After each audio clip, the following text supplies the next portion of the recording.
Fantastic Four, 1994. I saw it for the first time. And I gotta say, the casting for Sue, Reed, Ben, and Johnny were pretty good. I gotta say, they're all spot on. The cast like has some likable charm to them. And like it looks like just like rich straight out like a comic book. And the casting for Doom, he was a writer of the whole movie. That was a perfect casting for Doom.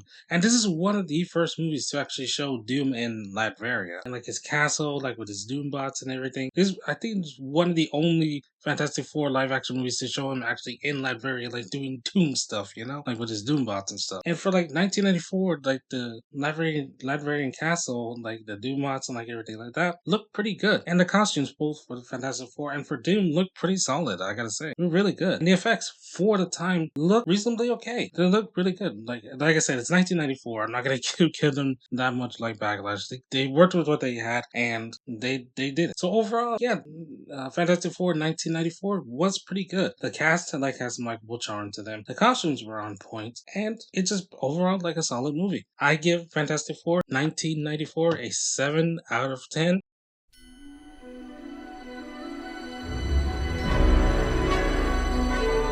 Fantastic Four 2005. The casting for this movie was really good, like for Reed, Ben, Sue, and Johnny. And also for Doctor Doom. The Doctor Doom casting was really good. The costumes were really good. I like that. Costumes were spot on, like right out of the comic.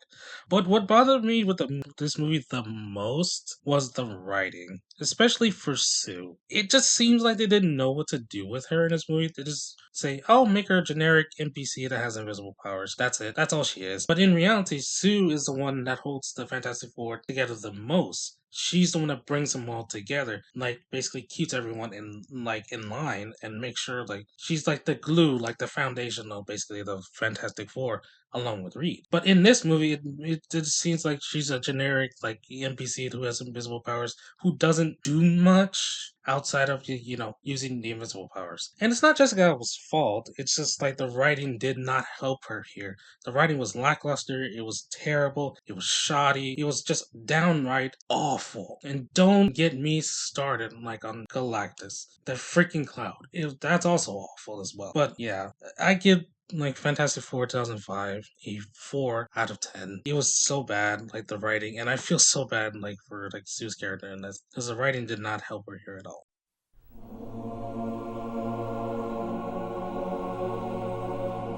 Fantastic Four 2007. So tell me, how Fantastic Four 2007 did you manage to have the perfect casting for Silver Surfer with Doug Jones and Lawrence Fishburne as the voice? Line scenes look really good. Fight scenes look fantastic. Chef's kiss, everything is spot on. Looks like ripped straight out the comic. The cast does a little bit more, and the writing's slightly better, only slightly better in this movie sequel. So, Fantastic Four 2007, come here and tell me, whose dumbass decision was it to turn Galactus, one of the most menacing beings in all of Marvel, most menacing villains in all of Marvel, who's a 7 foot tall, purple like alien that eats planets, into a cloud? Whose decision was that? Why did y'all do that? You just turned him into a cloud. Why?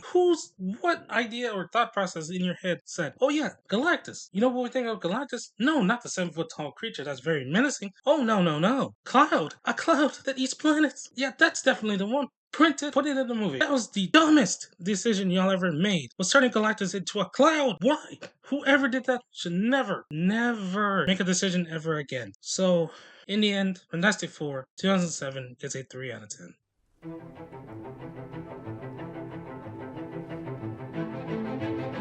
Fantastic Four 2015. So the decision was made like to take the Fantastic Four, the most colorful characters in all of like Marvel history, like with their joy, their whimsy, and like everything that is known about the Fantastic Four, and just mix it with the Dark Knight and make them brooding and like there's no joy, there's no brightness, there's no colorfulness throughout the whole movie. It's just dark and bleak for the entire runtime of this movie. I don't know whose decision that was.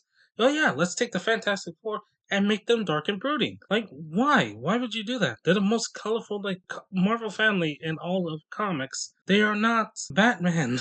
They are not Batman. Like I don't know whose decision was that, or they didn't even bother to like research who the Fantastic Four was in the first place. But they really needed to do some more research because like Fantastic Four is not Batman. No, they're not. It's complete opposite of that. And the cast, it just looks like they just picked random like cast members' names out of a hat, just drop them onto a movie set and say, hey, like, act like you have chemistry. Because the casting for Reed, Sue, Ben, Johnny have no chemistry whatsoever. The dialogue is awful. It's bland. It's just mediocre. The cast looks like they're forced to be there, like forced to work together.